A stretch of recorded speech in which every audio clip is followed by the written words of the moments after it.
daily trainer na hindi mabigat sa bulsa tapos maganda na rin yung kanyang performance, well, baka ito na yung sapatos na hinahanap mo. Ang 361 degrees Half Run 3.0. So ang size ng sapatos na to is 10.5 tapos tumitimbang ito ng 255 grams. Now, naaalala ko dito yung 361 Steed.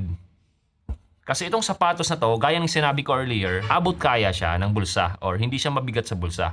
Ganon din kasi ito, nung in-introduce to sa market, talagang abot kaya sa bulsa, less than 2,000 pesos.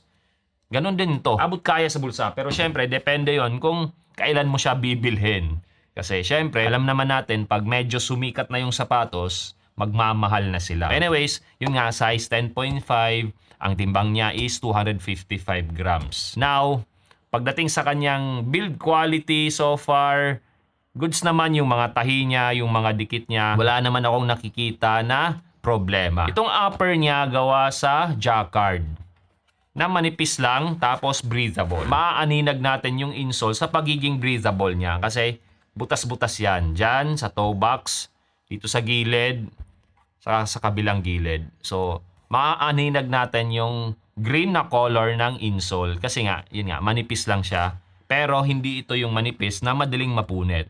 Now, as far as toe cap is concerned, good enough yung rigidity niya para magkaroon ng structure at wide foot friendly. Yan. Medyo wide siya. So, goods to kahit na medyo malapad yung paa mo, ako mismo, semi-wide fit, good siya para sa akin. Now, pagdating sa kanyang tang, good enough yung padding, pero hanggang dito lang sa gitna. Ang may padding lang dito lang sa gitna. Sa baba, manipis na. Ayan, wala na siyang padding. Pero meron siyang mga butas-butas. Tapos yung lace niya, tamang-tama lang yung haba. Wala siyang provision sa extra eyelet para sa ating runner's loop. So wala tayo or hindi natin magagawa yung runner's loop sa sapatos na to. In terms of heel collar naman, yung padding niya, tamang-tama lang din. Hindi ganun kakapal, hindi rin ganun kanipis. Yung kanyang heel counter, matigas siya. Ayan. Itong tanga pala niya, wala siyang or hindi siya gusseted. Tapos, ito naman yung kanyang insole. Ayan. Actually, kapareha sila or halos magkapareha sila ng insole sa 361 Steed. So, ito yung insole niya. Siguro around 5mm to, tapos malambot naman siya. Isa to sa mapapansin natin pag nakasuot na natin or suot-suot na natin itong sapatos nito kasi nga komportable itong insole na to. Now, pagdating dito sa kanyang midsole, ang stock height nito is 30mm sa likod tapos 22mm dito sa harapan. So, ang drop niya is 8mm. Now, as far as specific material is concerned, hindi nila na-mention ng 361 degrees yon. Pero ito, nakalagay dito is CQT Quick. Tapos, full length siya na supercritical foaming process. In terms of softness naman, so far, malambot naman siya. Saka, napansin ko lang dito, since yun nga, mababa yung kanyang stock height dito sa harapan, grounded yung feel mo dito. Actually, para siyang Chowdan na Win SL. So, mababa din yun na sapatos. I think 19mm yung 4 foot nun.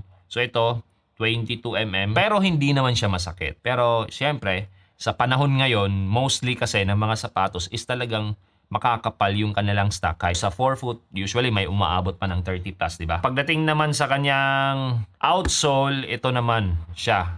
Hindi ko rin alam kung ano yung specific material, rubber lang yung nakalagay. And so far naman, based sa takbo ko kanina, hindi naman siya madulas. Good enough naman din yung kapal niya. Wala nga pala itong plate. Pero stability-wise, wala naman akong naging problema sa takbo ko kanina. And kung mapapansin natin, talagang napakalambot or napaka-flexible ng sapatos na to. So napaka-natural lang, hindi ito yung sapatos na babago sa mga foot strike natin or sa running mechanics natin. Now, as far as experience is concerned sa takbo ko kanina, although yun nga, nilakad ko ng around 1 kilometer, tinakbo ko naman ng around 1 kilometer kasi yun nga, hindi pa rin naman ako 100% pagdating sa aking injury. Pero so far, wala naman akong naging problema sa sapatos na to. Kahit na wala siyang provision para sa extra eyelet, para sa runner's loop, hindi naman problema yon kasi good enough naman yung kanyang lockdown dito sa midfoot, saka wala naman akong heel slippage dito sa likod. Tapos, pagdating sa kanyang breathability, I guess hindi na yon question kasi